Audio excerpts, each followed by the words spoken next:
Por los delitos de haber visto series y películas en páginas web no autorizadas.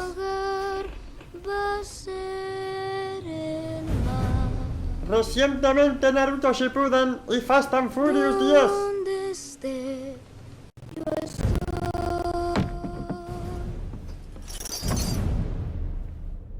Encontramos al sujeto Golden Arco culpable de piratería y como tal se le aplica la pena máxima.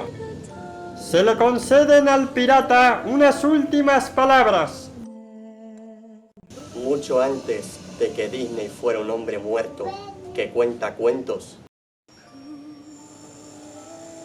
antes de que Disney encallara su flota en mareas misteriosas y presenciase el fin de su mundo, antes,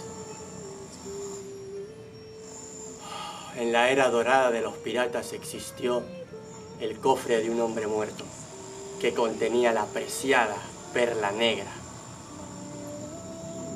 Nadie sabe dónde se perdió el tesoro del capitán Jack Sparrow.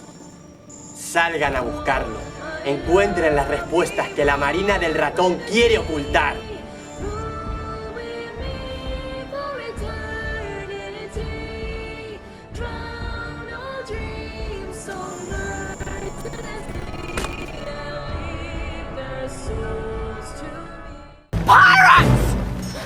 ¡Piratas!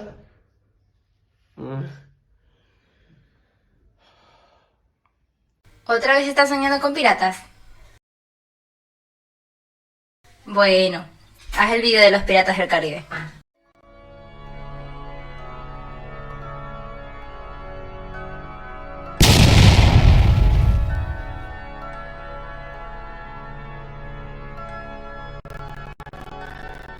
¿Les sorprende la afirmación de que Piratas del Caribe, la maldición de la perla negra, fue una auténtica revolución en su momento? No, ¿verdad?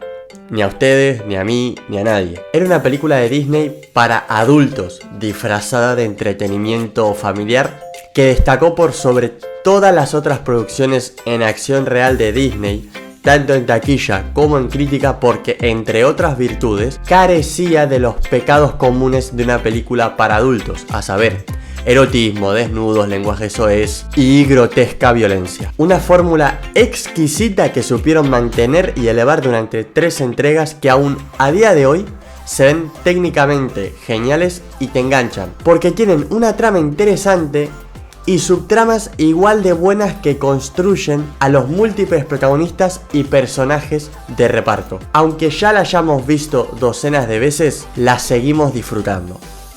Creo que todos estamos de acuerdo sobre cuándo terminó esta buena racha con Piratas del Caribe, y esto es en el momento del estreno de Piratas del Caribe en Mareas Misteriosas. Tenía Jack Sparrow, tenía el título de Piratas del Caribe, tenía la marca de Disney y aún así la película lucía completamente irreconocible. Disney no pudo seguir explotando su gaviota a los huevos de oro y yo les pregunto, ¿por qué dejó de brillar la perla negra? ¿Dónde se perdió el tesoro caribeño de Disney? Déjenme sus respuestas en los comentarios y hasta que mi yo del futuro los lea, les dejo mi opinión sobre esta franquicia que consta de 3 clásicos del cine y 2 películas genéricas. Empecemos.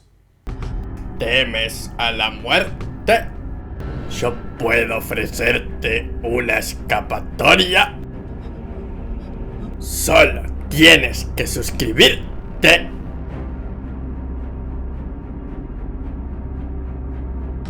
No hay tiempo que perder, muchachos. ¡Al ataque! Bajo mi punto de vista, 3 claves condenaron la franquicia impulsadas por un mismo motivo. Iniciemos analizando las claves del declive.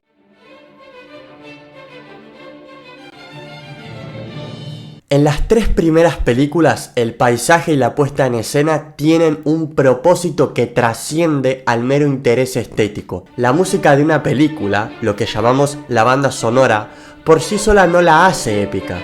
Imágenes de paisajes naturales impresionantes por sí solas no hacen épica una película. La épica se consigue al hermanar música e imágenes a fin de contar en paralelo a la narrativa principal una historia adicional. En las 3 primeras películas de Piratas del Caribe, la banda sonora y el paisaje hablan sin mediar palabras. Dos ejemplos de esto. La presentación del capitán Jack Sparrow es considerada una de las mejores presentaciones jamás hechas de un protagonista. Jack no habla y sin embargo entendemos los cimientos de ese personaje. Vemos que irradia la imagen de un gran pirata pero que está en horas bajas. También vemos que sabe lidiar con ese fracaso que lo persigue porque no está abatido, pues sabe caer con estilo. ¡Estás volando! No estoy volando, estoy cayendo con estilo. Otro ejemplo donde las imágenes y la música de fondo se combinan para crear una historia subliminal es cuando el barco de los protagonistas, en cualquiera de las tres primeras películas, surca los mares. La música es majestuosa, grandiosa, te envuelve en emociones de aventura y a la vez vemos el mar majestuoso, inmenso como la banda sonora, capaz de envolverte con sus grandiosas corrientes. En este caso, el mar y la banda sonora cuentan lo mismo, son uno en propósito narrativo. ¿Y quién navega por el mar domando las olas?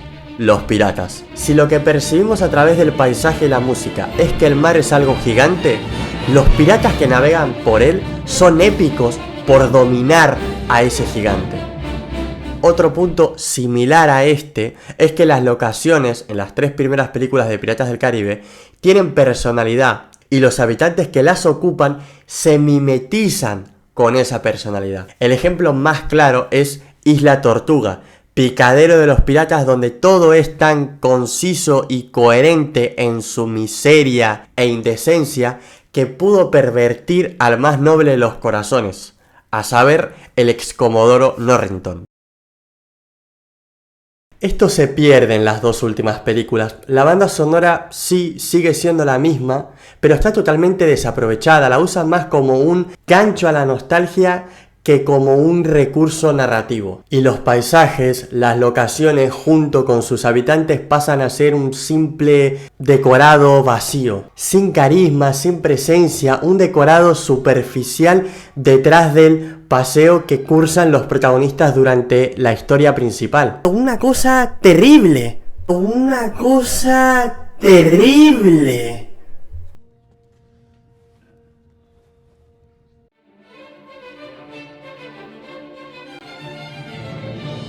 Si Star Wars es la reina de las galaxias, El Señor de los Anillos es el rey de la fantasía, Piratas del Caribe entonces es el rey de los mares. Banda sonora y personajes de las tres primeras películas de cada saga están al mismo nivel. Tienen historias interesantes y bien contadas y cada una de estas sagas aportó su toque único a los enfrentamientos que vivirían sus protagonistas. Star Wars con sables de luz, El Señor de los Anillos con batallas colosales entre ejércitos y Piratas del Caribe tuvo sus duelos de espada estilo esgrima con espadas tradicionales y unas coreografías divinas. Es cierto que hay otras películas antes de Piratas del Caribe que presentaban coreografías de muy alto nivel con esta variante de duelo con espadas, pero nada al nivel que presentaron las tres primeras películas de la saga de Piratas del Caribe. Mamita querida, es que me acuerdo y me dan ganas de salir a espadear. Y es que el enfrentamiento entre tres que tienen el cofre del hombre muerto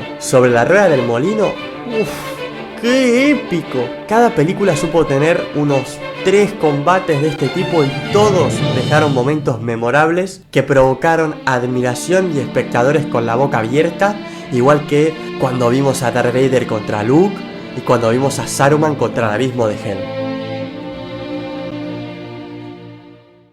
Por alguna extraña razón, esta marca de la casa, este sello distintivo de la saga de Piratas del Caribe, fue extirpada de las últimas dos películas. Recuerdo que en la batalla final de Mareas Misteriosas intentan hacer algo similar, pero les quedó muy pobre. Parte de la epicidad impregnada en los duelos de las tres primeras películas de Piratas del Caribe era el desarrollo de cómo llegamos hasta ahí. ¿Por qué está peleando cada parte? ¿Qué los impulsa? ¿Qué es lo que hay en juego? En Piratas del Caribe 1, 2 y 3 vos entendés los motivos de los principales personajes, Elizabeth Swann, Will Turner, Davy Jones, Barbossa, Jack Sparrow, y en cierta manera querés que cada uno de ellos tenga éxito total o parcial en lo que persiguen. Por eso te importan sus enfrentamientos, sus idas y sus venidas son importantes por eso. Si esta parte de la construcción de los conflictos, la construcción de los personajes dentro de los conflictos y la voluntad que cada uno de ellos tiene para que cada conflicto acabe de una manera o de otra, si esta parte del desarrollo de la construcción no la haces bien, el público mira pero no se implica y así cae la experiencia cinematográfica que estás ofreciendo. Ya lo sé, ya entendí el concepto.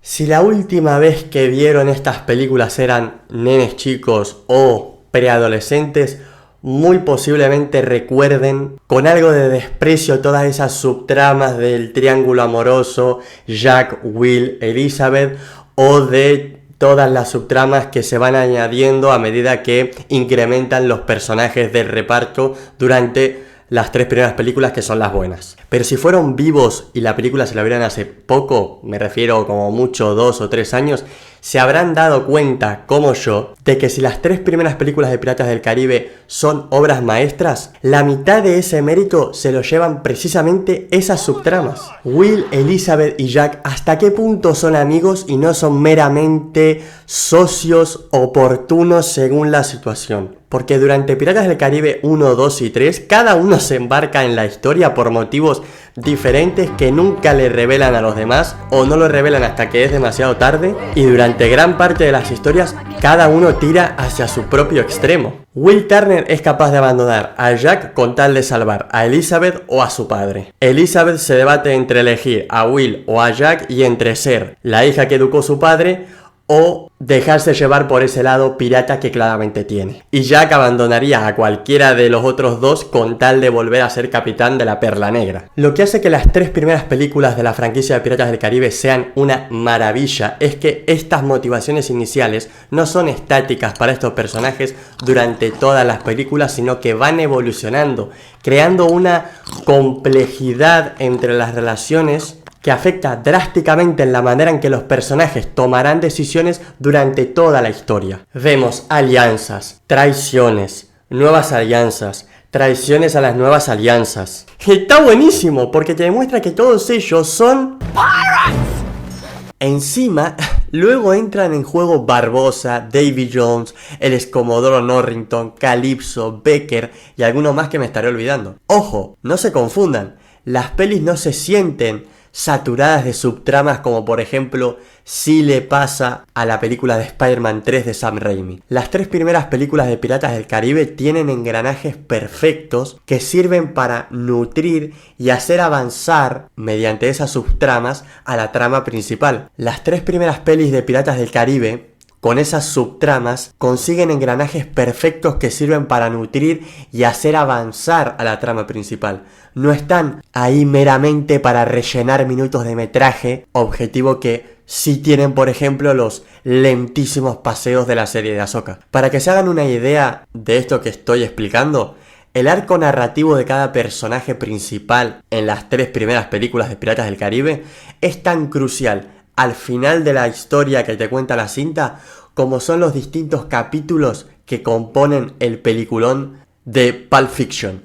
En Piratas del Caribe, en Mareas Misteriosas y en Los Hombres No Cuentan Cuentos no hay múltiples voluntades en disputa porque para el espectador solo es importante lo que quiera Jack. Todos los otros personajes no son como espectadores ajenos y su final nos interesa menos que la nueva película de Latin Nieves. En la última película el único que sostiene, aparte de Jack Sparrow, un poquito la historia y la intriga en el espectador de saber qué le va a pasar, tiene algún giro en la historia interesante, es Barbossa. Todos los demás, un desastre olvidable.